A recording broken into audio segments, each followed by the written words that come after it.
Hello दोस्तों, कैसे हो आप सारे। आपका स्वागत है मेरे channel BPSC with Sonia Mishra में। आई होप कि आपकी जो प्रिपरेशन है एग्जाम की वो सही चल रही होगी और आज जो मैं डिस्कस कर रही हूँ वो भी कहीं ना कहीं आपकी हेल्प करे। आज मैंने आपके साथ डिस्कस करने के लिए लिया है इकोनॉमिक्स का एक बहुत ही इंपॉर्टेंट कॉन्सेप्ट, मॉनेटरी पॉलिसी। आप सबने सुना होगा मॉनेटरी पॉलिसी के बारे में।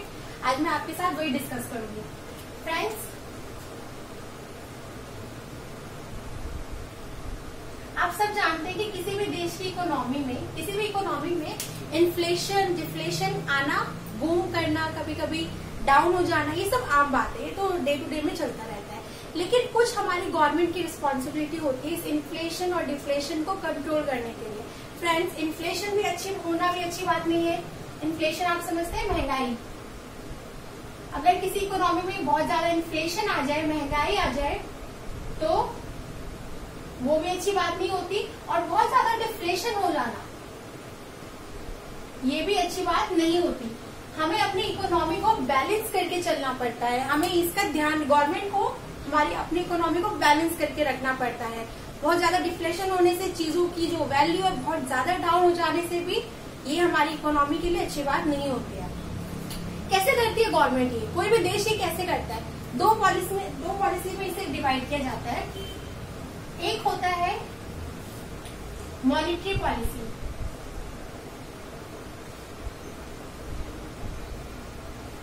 और एक होता है फिस्कल पॉलिसी। आप सबने सुना है, पहले सुना ही होगा। अगर आप इकोनॉमिक्स पढ़ते हैं तो इसके बारे में तो सुना ही होगा, ठीक है। अब मॉनेटरी पॉलिसी और फिस्कल पॉलिसी दोनों अलग है। यूज होता है दोनों को, इन्फ्लेशन को कंट्रोल करने के लिए दोनों पॉलिसीज यूज होती है। पर मॉनेटरी पॉलिसी जो है ये कंट्रोल करता है, रेगुलेट करता है किसी भी देश का सेंट्रल बैंक करता है। हमारी कंट्री में सेंट्रल बैंक जो है वो हमारा आरबीआई है, ये बात तो सब जानता है। तो monetary policy is regulated by RBI, reserve bank of India, central bank.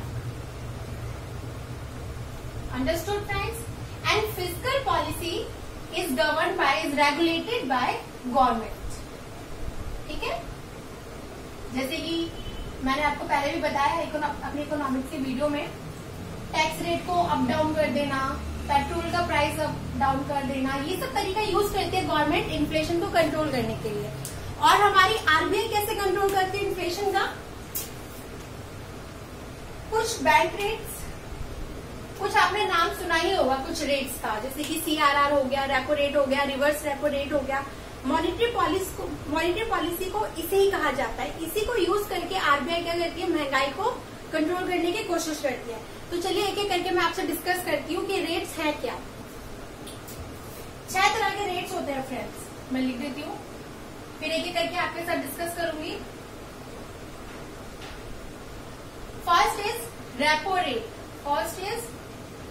Rate, second is reverse repo rate, third is CRR, cash reserve ratio, fourth is SLR, is it clear on board? SLR, statutory liquidity ratio, okay. Now fifth one is, आम भाषा में हम इसका ज्यादा use करते हैं ना, bank rate. क्या होता है बैंक रेट? क्या इसका एग्जैक्ट मीनिंग है बैंक रेट का, ठीक है।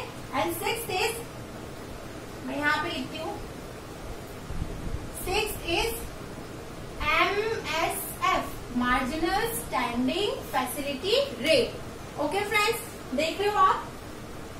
अब हम एक एक करके इसके बारे में डिस्कस करेंगे। रेपो रेट क्या होता है? What is repo rate?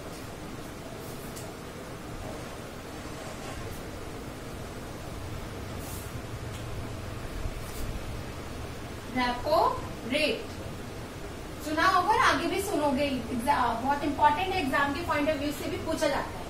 अब होता क्या है कि जो हमारे कमर्शियल बैंक्स होते हैं, जैसे कि SBI हो गया, पंजाब नेशनल बैंक हो गया, या और जो प्राइवेट जो बैंक है, कमर्शियल बैंक, प्राइवेट हो या पब्लिक हो, तो उसे कमर्शियल बैंक ही कहते हैं। अब जब हमारे कमर्शियल बैंक को पैसे की जरूरत पड़ती है तो वो कहाँ जाती है? वो जाती है आरबीआई के पास। आरबीआई से वो लोन लेती है। वो तो जिस रेट पे आरबीआई कमर्शियल बैंक को लोन देता है उस रेट को कहते हैं रेपो रेट। Understood friends? और सबसे इम्पोर्टेंट ये है कि रेपो रेट जो होता है ये शॉर्ट टर्म का होता है, ठीक है। जो बैंक जो लोन ले रही है वो शॉर्ट टर्म का ले रही है। मैं आपको समझा देती हूँ। जो कमर्शियल बैंक है, जब इनको पैसे की जरूरत पड़ती है, ये जाते हैं सेंट्रल बैंक के पास, यानी कि आरबीआई के पास।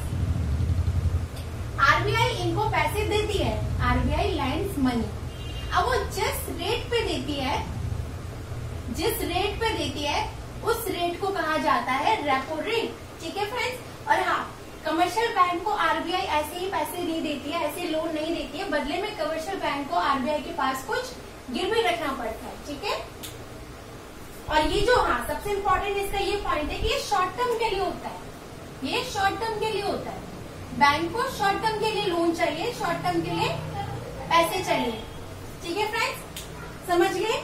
जिस रेट पे आरबीआई कमर्शियल बैंक को लोन देता है for short term, that is known as repo rate. What is reverse repo rate? Simple, reverse का मतलब आप समझते हो। अब अगर उल्टा हो गया, अभी पैसों की जरूरत हो गई है आरबीआई को, हमारी सेंट्रल बैंक को पैसे चाहिए होंगे, तो वो कहाँ जाएगी? वो लेगी कमर्शियल बैंक से, वो लोन लेगी, ठीक है।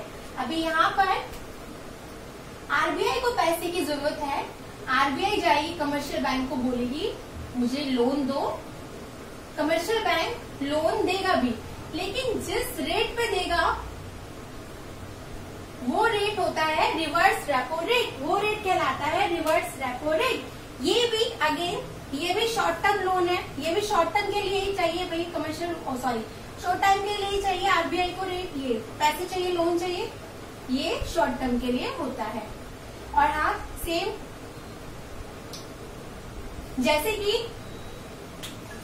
कमर्शियल बैंक ने गिरवी कुछ रखा था आरबीआई के पास, सेम वैसे ही आरबीआई कुछ गिरवी रखेगी कमर्शियल बैंक के पास, ठीक है, और ले लेगी loan. Understood friends? What is repo rate, what is reverse repo rate? Clear? चलिए बढ़ते हैं हम थर्ड रेट की तरफ। क्या है ये? CRR, cash important reserve ratio. क्या होता है ये? इसमें क्या होता है फ्रेंड्स कि बैंक के पास जो पैसे आ रहे हैं, जो पब्लिक जो बैंक को पैसे दे रही है, उसमें उसका कुछ जो है परसेंटेज जो है बैंक को आरबीआई के पास रखना होता है, और ये डे बेस पे होता है, यानी कि आज एक दिन में बैंक के पास जितने पैसे आए हैं उसका कुछ परसेंटेज, जैसे मान लो कि सपोज 4%, तो 4% जो है वो जो कमर्शियल बैंक है वो रखेगा कहाँ पे? आरबीआई के पास डिपॉजिट करेगा।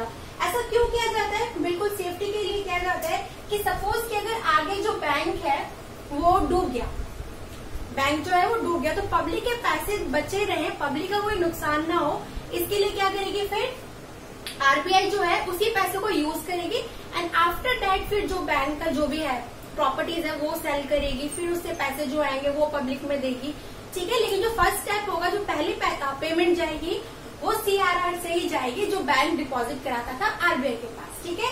मैंडेटरी ये कराना ही कराना है। आई डोंट नो कि अभी क्या परसेंटेज चल रहा है, बट जहां तक मुझे पता है 4% ही रहता है, ठीक है, समझे फ्रेंड्स। यानी कि बैंक जो है वो कुछ परसेंटेज ऑफ देयर डिपॉजिट, जो उनका एक दिन में जितना डिपॉजिट होता है उसका कुछ परसेंटेज जो है वो आरबीआई के पास रखेगी, समझे फ्रेंड्स। वो आरबीआई के पास डिपॉजिट कराना है। अब किस रेट पे कराना है, क्या उसका वो है रेट है, उसको कहते हैं हम cash reserve ratio. Understood friends? हाँ, ये जो पैसे होते हैं इससे बैंक को कोई अर्निंग नहीं होती। बैंक का मेन काम क्या होता है आप सब जानते हैं। जैसे कि मान लो कि बैंक ने यहाँ से आरबीआई से लोन ले लिया है, मैं स्पेस बनाती हूँ पहले।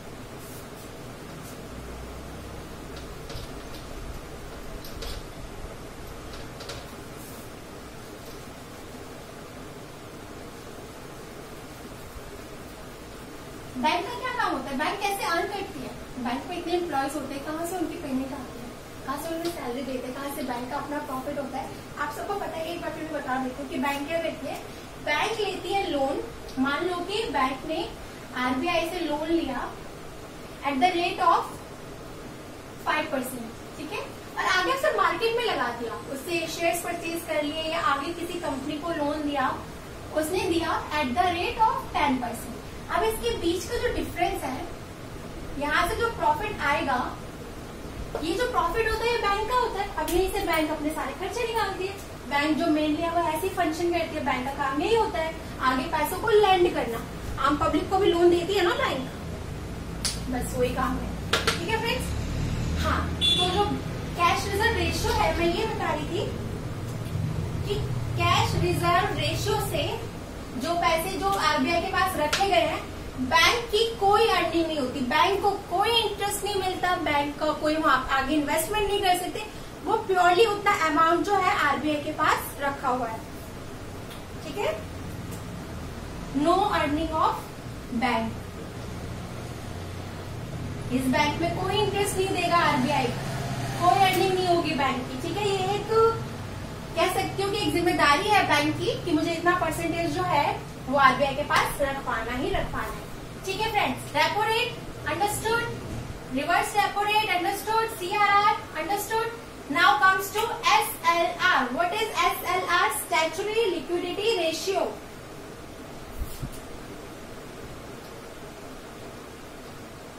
स्टैट्यूटरी लिक्विडिटी रेशियो, जैसे कि सीआर रखना पड़ता था कुछ परसेंटेज जो है डिपॉजिट का, बैंक रखती थी यहाँ पे आरबीआई के पास। अब इस वाले में आरबीआई के पास नहीं रखना है, इसमें बैंक को अपने पास ही रखना है, ठीक है। कुछ ऐसी परसेंटेज है जो कि मैं बता रही हूँ, जो अभी मुझे नहीं पता अगर ऊपर नीचे हुआ होगा, पर जितना मुझे पता है ये 21%। How much? 21%। तो मान लो कि अगर आज बैंक के पास टोटल जो कलेक्शन हुआ वो 100 रुपीज का हुआ, तो सबसे पहले तो कुछ इसको आरबीआई के पास रखना पड़ेगा 4% के हिसाब से, 4 रुपीज आरबीआई के पास एज सीआरआर डिपॉजिट। बचे हुए 96 में 21 जो है एसएलआर डिपॉजिट अपने ही पास रखेगा, बैंक किसी और को नहीं देगा, वो अपने पास ही रखेगा, ठीक है। लेकिन अपने पास डिपॉजिट तो उसको इतना परसेंटेज रखना ही रखना है फॉर द इमरजेंसी पर्पज, ठीक है। अब होता ये है ना कि मान लो कि मैंने बैंक में कुछ पैसे जमा कराए, आज करा दिए, मुझे 2 दिन बाद निकालना है। अब मुझे पता चलेगा कि भाई मैं जो आज पैसे जमा करा के आई हूँ, बैंक ने वो आगे दे दिए किसी को, आगे उसने इन्वेस्ट कर दिया, आगे किसी को लोन दे दिया, तो फिर बैंक की जो लायबिलिटी है वो कैसे फुलफिल होगी। इसलिए बैंक को कुछ अमाउंट ऑफ कैश जो है वो अपने पास हमेशा रखना चाहिए, क्योंकि हम बैंक में सिर्फ डिपॉजिट नहीं कराते, हम बैंक से निकालते भी है ना। हाँ, इसलिए बैंक को कुछ रखना पड़ता है पैसे अपने पास कि भैया अगर पब्लिक आई अपना पैसे निकालने के लिए, तो उस वक्त उन्हें देने के लिए भी हमारे पास कुछ होना चाहिए, ठीक है। तो अब क्या हुआ? 21% गया एसएलआर, 4% गया इनका सीआरआर, तो 25 चले गए। मान लीजिए अगर 100 रुपए में से 25 रुपए बैंक ने कर लिया इमरजेंसी पर्पज के लिए डिपॉजिट, अब बचे हुए कितना? 75 रुपीज जो है आगे बैंक इन्वेस्ट करे, लोन पे दे, वहां से अर्न करे और अपना प्रॉफिट कमाए, ठीक है। अंडरस्टूड? ऐसे बैंक फंक्शन करता है। ओके, तो समझ में आया एसएलआर का मतलब। और हाँ, अगेन इम्पोर्टेंट, मैंने बताया था कि सीआरआर में बैंक की कोई अर्निंग नहीं होती, बट एसएलआर में बैंक की अर्निंग होती है। बैंक इसको कहीं ऐसे जगह इन्वेस्ट कर सकता है जहां से बैंक तुरंत चाहे तो पैसे लेकर आ जाए। लिक्विडिटी का मतलब समझते हो आप सारे? लिक्विडिटी का मतलब होता है या तो मेरे पास कैश हो, हार्ड कैश हो। अगर हार्ड कैश मेरे पास नहीं है तो इसके बदले में मेरे पास कुछ ऐसी चीज हो कि मुझे पैसे की रिक्वायरमेंट हुई है, मैं तुरंत जाऊंगी और तुरंत ही तुरंत उसको कैश में कन्वर्ट कर लूंगी। Easily convertible of that asset, ठीक है। ऐसे एसेट्स जो तुरंत कैश में इजिली कन्वर्ट हो जाए उसको कहते हैं हम लिक्विड एसेट। जैसे कि गोल्ड, अगर मैं जो बैंक है वो ये पैसे गोल्ड में अगर कन्वर्ट करा के रख ले, उसको फिर चाहिए होगा तुरंत वो गोल्ड को कैश में कन्वर्ट कराएगा और अपना जो पर्पज है वो पूरा करेगा, ठीक है। तो इसमें बैंक जो है वो ऐसी जगह इन्वेस्ट करता है, लिक्विड एसेट में इन्वेस्ट करता है जिसे वो तुरंत कैश में कन्वर्ट करा लेता है, और जो थोड़ा बहुत प्रॉफिट हुआ हो या ज्यादा प्रॉफिट हुआ हो वो प्रॉफिट बैंक का होता है। तो इसमें बैंक की अर्निंग होती है।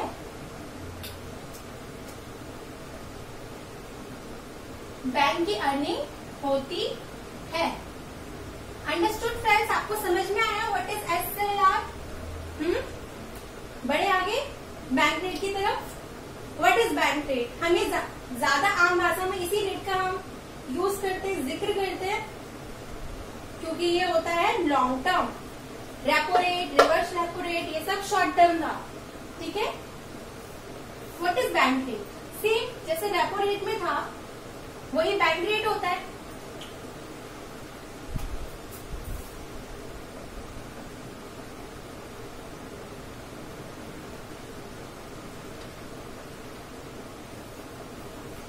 आई थिंक आपको CRR दिख नहीं रहा होगा।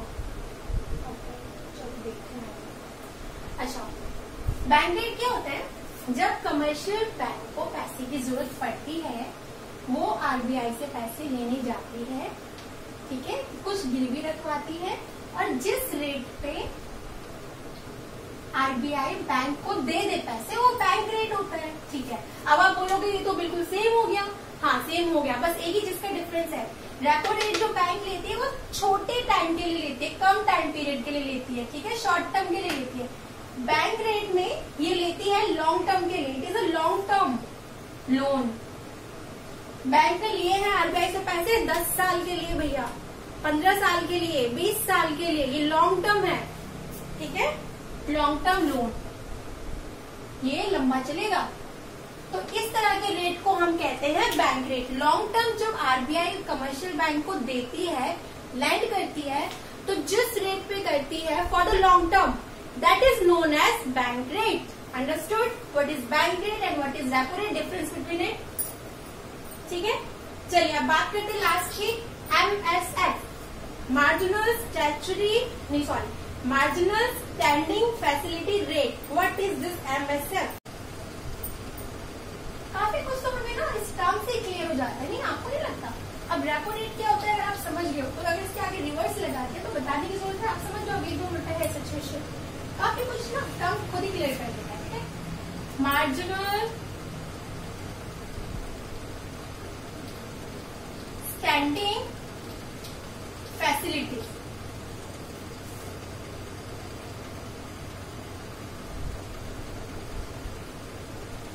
Facility rate. What is this? अब होता क्या है कि सपोज मान लो कि भाई कमर्शियल बैंक को पैसे चाहिए, एक बैंक है उसको पैसे चाहिए RBI से, लेकिन उसको पैसे की रिक्वायरमेंट तो है नहीं है, फिर बिना गिरवी रखे तो RBI में तो थोड़ा रिस्क लेगा। तो क्या होता है, यहाँ पे मैंने आपको बताया था SLR के बारे में कि बैंक जो है वो कुछ पैसे अपने पास भी रखती है फॉर द इमरजेंसी पर्पस, ठीक है, for the day to day uncertain requirement. तो बैंक RBI क्या कहता है कि चाहिए आपके पास रखवाने के लिए ऐसा कुछ नहीं है गिरवी, तो आपका जो SLR जो है, स्टैट्यूटरी लिक्विडिटी रेशियो में के तहत जो आपने कुछ अमाउंट अपने पास रखा हुआ है फॉर द इमरजेंसी, बैंक को ये ऑप्शन दे दिया जाता है कि आपको अगर लोन चाहिए आप मुझसे ले सकते हो, बदले में आपको जो गिरवी रखवाना पड़ेगा वो आपका SLR के तहत जो रखा हुआ आपके पास कुछ रेशियो है, आपके कैश का, आपके डिपॉजिट का कुछ रेशियो जो आपने अपने पास रखा है बैंक ने, वो आप RBI को दे दो, RBI के पास रखवा दो और फिर आप उससे लोन ले लो।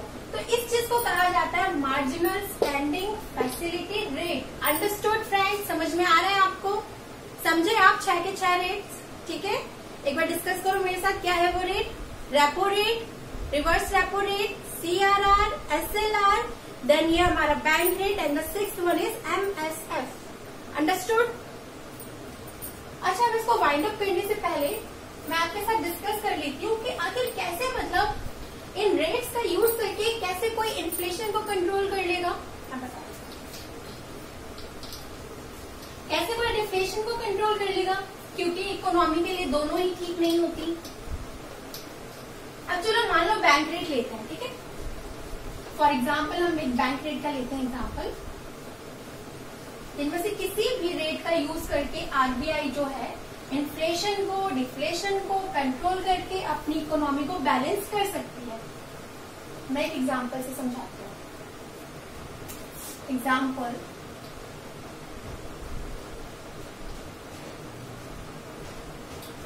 बैंक रेट अभी जो चल रहा है, प्रेजेंट में जो सिचुएशन है, आरबीआई ने बैंक रेट रखा हुआ है अपना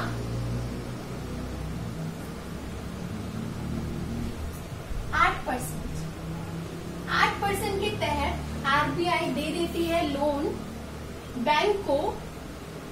आगे फिर बैंक जो करना चाहे, चाहे पब्लिक को देना चाहे या किसी कंपनी में इन्वेस्ट करे, व्हाटएवर, उनका अपना स्ट्रेटेजी है। ठीक है, अभी क्या है, 8% का बैंक रेट रखा हुआ है। अब भाई हुआ ये कि आरबीआई ने क्या किया, अब आप देखो आरबीआई कंट्रोल कैसे करेगा। आरबीआई क्या करेगी, बैंक रेट को 8% से अगर वो कर देगी 7%। हाँ, बैंक ने जो अपना रेट रखा हुआ है वो अपना आगे जो लोन देता है या इन्वेस्टमेंट है 12%। मतलब अगर मैं जाऊंगी बैंक में लोन लेने के लिए तो बैंक मुझे 12% पे देगा। ठीक है, ये बैंक का रखा हुआ 2% इसका यहाँ पे यूज हो रहा है। समझना फ्रेंड्स ध्यान से, ओके, कंफ्यूज मत होना, यहाँ पे बच्चे कंफ्यूज होते हैं। आरबीआई ने क्या किया, कुछ सोच समझ के जो बैंक रेट है वो कम कर दिया। अब आरबीआई जो है बैंक को कम रेट पे, कम ब्याज पे पैसे दे रही है। बैंक पैसे लेंगे, of course good news for bank. अब बैंक ने भी क्या किया, क्योंकि ज्यादा से ज्यादा लोग उनसे लोन ले और बैंक ज्यादा से ज्यादा अर्न करे, इसलिए बैंक ने भी अपना रेट कम कर लिया। उसने भी कहा कि भैया आओ मेरे पास लोन लेने, मैं आपको 11% पे लोन दे रहा हूँ।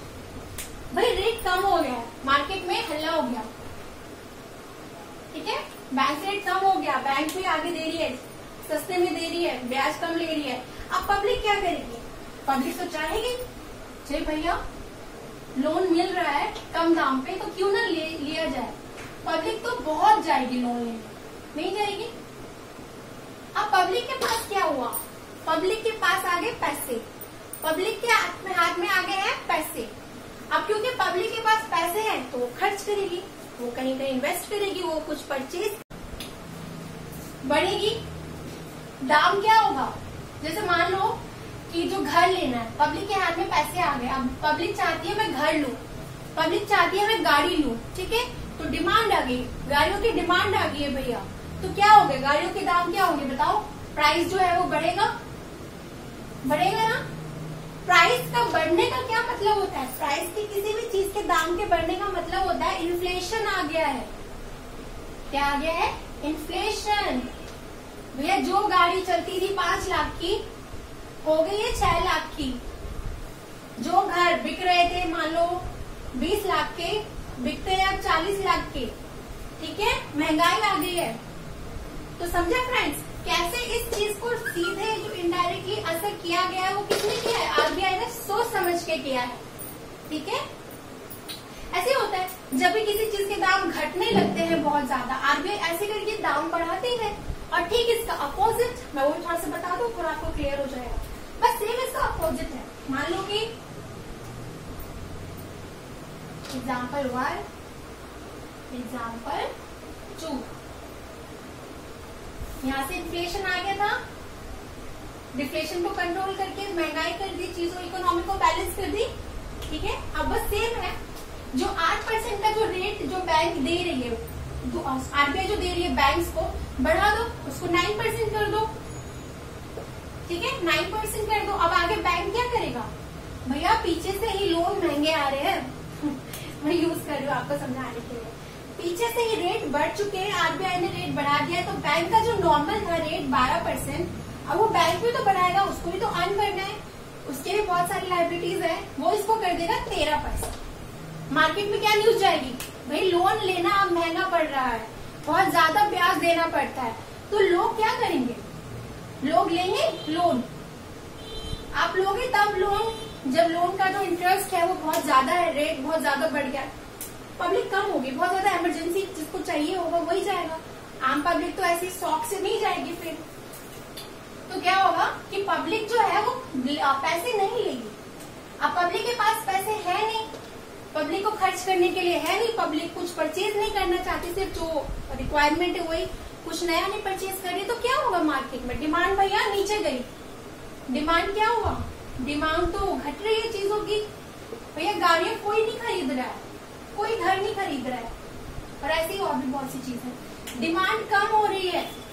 ठीक है, अब सप्लायर क्या चाहेंगे, वो तो सोचेंगे कि भैया जो चीज मैं 5 लाख में बेच रहा था गाड़ी, मान लो मैं क्यों ना इसको 3 लाख का कर दूं, क्या पता तब पब्लिक आए। ठीक है, देखा हो गया ना यहीं पे दाम कम। कैसे आरबीआई ने घुमा फिरा के, आरबीआई ने इनडायरेक्टली इसके दाम को नीचे गिरा दिया।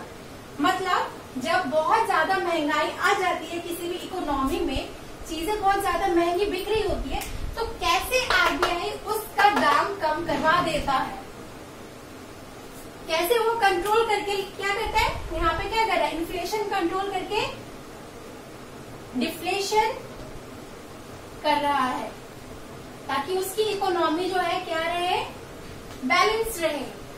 आपको समझ में आया? आई होप आपको दोनों एग्जांपल समझ में आया हो, आपको रेट समझ में आया हो, तो कैसे इस रेट को यूज करके आरबीआई जो है वो इन्फ्लेशन डिफ्लेशन कंट्रोल करके अपनी इकोनॉमी को बैलेंस रखती है। ठीक है फ्रेंड्स, आई होप आपको समझ में आया हो। अगर आपको समझ में आया हो तो आप प्लीज मेरे चैनल को लाइक कीजिए, सब्सक्राइब कीजिए, शेयर कीजिए और बेल आइकन का बटन दबाना बिल्कुल ना भूलें। और गाइस, अगर आपको कोई डाउट है या आप कुछ ऐसा कंसेप्ट चाहते हैं जो आपका क्लियर नहीं है और आप चाहते हैं कि एक बार मैं आपके साथ डिस्कस करूं, तो प्लीज आप उसे कमेंट डाउन करके मुझे बताएं, ताकि मैं उस पर वीडियो बना के आपकी कुछ हेल्प कर सकूं। Thank you guys.